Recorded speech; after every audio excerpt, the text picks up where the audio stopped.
The way that you joke actually says a lot about you, and joking is something that we should really take serious in terms of the ethics that surround it, right? Sometimes jokes can actually really humiliate someone. Sometimes they can honor someone. Sometimes jokes can take away from your own dignity, right? Because they display something about you that's actually not that pleasant. And sometimes jokes can be used to bring joy. So it's really about how you're using the joke, who you're joking with, and what the intention of the joke actually is.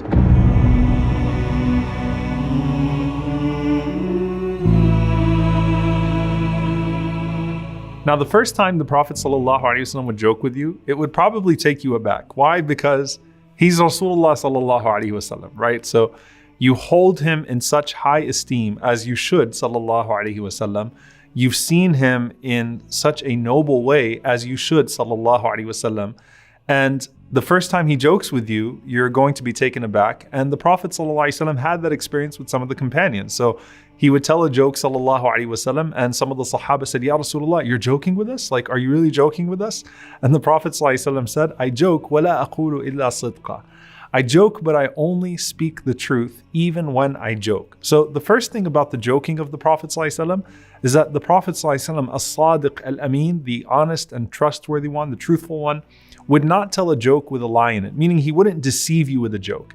And so the Prophet ﷺ set that standard. And by the way, he also guaranteed, alayhi salatu wassalam, a home fi wasat al-jannah, a home in the middle of paradise, liman taraka al-kadhib wa in kana mazihan, for someone that leaves off lying even if they are telling a joke.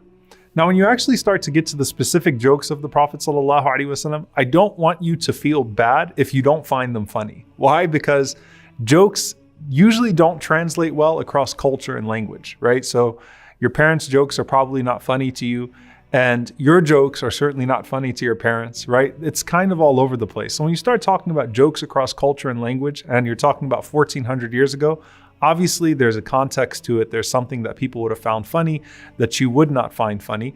But at the same time, it's just the idea of how the Prophet ﷺ used to joke that was so beautiful. And it starts off with his family. Aisha radiallahu ta'ala anha, she tells us that if it wasn't a serious matter, the Prophet ﷺ always found a way to tell a joke about it. Kana mazzahan fi bayti. So first and foremost, he was a jokester in his own home, sallallahu alaihi wasallam. He was pleasant in his own home. He used to joke with his family all the time, sallallahu alaihi wasallam. So he brought joy with him to the house. And that's something that is consistent with his overall demeanor at home, sallallahu alaihi wasallam. And the jokes that he would tell, they were intelligent, they were truthful, and he had a goal with his jokes. One, the Prophet sallallahu alaihi wasallam would use jokes as a means of bonding with you or relating to you. So he bonds with his family, sallallahu alaihi wasallam. He bonds with the youth in the community. He bonds with the children, alayhi salatu wasalam.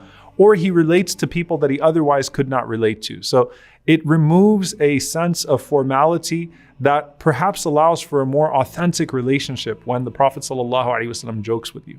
The second thing the Prophet ﷺ does with his jokes is he diffuses tense situations. And that's something that's part of his genius, alayhi salatu wasalam. So when Fatima radiallahu anha and Ali radiallahu ta'ala anhu got into an argument, because that's what married couples do, they have arguments.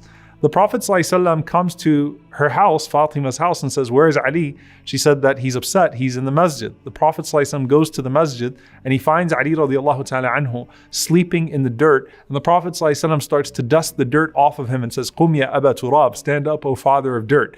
So he's doing that, sallallahu alaihi wasallam, to diffuse the situation, right? And that's something that jokes can do. The Prophet ﷺ would also use jokes to convey a concept, right, that might have made you nervous before, but he would do that, sallallahu alaihi wasallam, so that you could understand something more beautiful, so to unlock a greater beauty.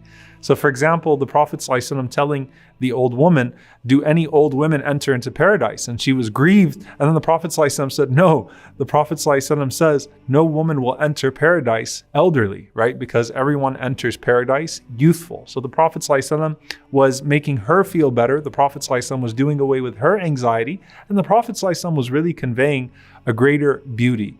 The fourth thing is he would show you that he was paying attention to you, right? And it means something when the Prophet ﷺ jokes with you, right? And so most of his jokes were actually with the downtrodden. Most of his jokes were actually with those that were overlooked. And most of those jokes were with people that others would not even have conversations with, right? So you find with Zahir radiallahu ta'ala anhu, for example. Zahir radiallahu ta'ala anhu, who was a young man who did not have the best appearance, who did not have a tribe, who did not have anyone to really uplift him in that society. The Prophet ﷺ would always joke with Zahir radiallahu ta'ala anhu. So he'd make sure to point out Zahir in the gathering and he'd tell a joke with Zahir radiallahu ta'ala anhu. He'd inflate the importance of Zahir radiallahu ta'ala anhu. And one time the Prophet ﷺ even goes to the marketplace. And in this beautiful story, the Prophet ﷺ, he grabs Zahir radiallahu ta'ala anhu and he starts to scream, "Man yashtari hadha al-abd, man yashtari hadha al-abd, man yashtari hadha al-abd." Who's going to buy this one from me? Who's going to buy the slave? Who's going to buy the slave? And Zahir radiallahu anhu did not know that it was the Prophet ﷺ behind him. So he said that when I knew it was the Prophet ﷺ, I didn't fight back so I could get the barakah of his closeness sallallahu alaihi wasallam. So I just submitted myself to the Prophet ﷺ, carrying me and holding me and laughing with me. And then the Prophet ﷺ, as he was doing that, Zahir was so down on himself that Zahir radiallahu ta'ala anhu, he said, "Ya Rasulullah, who would want to buy me anyway? Even if I was a slave for sale, who would want to buy me? Who would want me anyway?" And the Prophet ﷺ turns Zahir radiallahu ta'ala anhu around and he looks at him and he says, وَلَكِنَّكَ عِنْدَ اللَّهِ غَالٍ. You are priceless in the sight of Allah subhanahu wa ta'ala. Who do you think you are, right? You're an amazing person. You are priceless in the sight of Allah. So his jokes were with the downtrodden sallallahu alaihi wasallam. His jokes showed you that he was paying attention sallallahu alaihi wasallam and he was establishing a relationship with you at such an intimate level, even if others were not even having conversations with you. So it's really important for us to appreciate for a moment.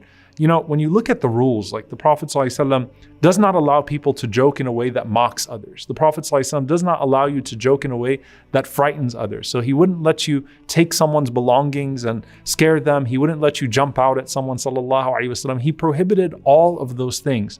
The Prophet ﷺ would actually tell jokes that would honor people instead of humiliate them. And in that process, he was building greater bonds instead of offending people, and making a more cohesive community where you felt connected first and foremost to him sallallahu alaihi wasallam. صلوا عليه صلوا عليه صلى الله عليه وسلم.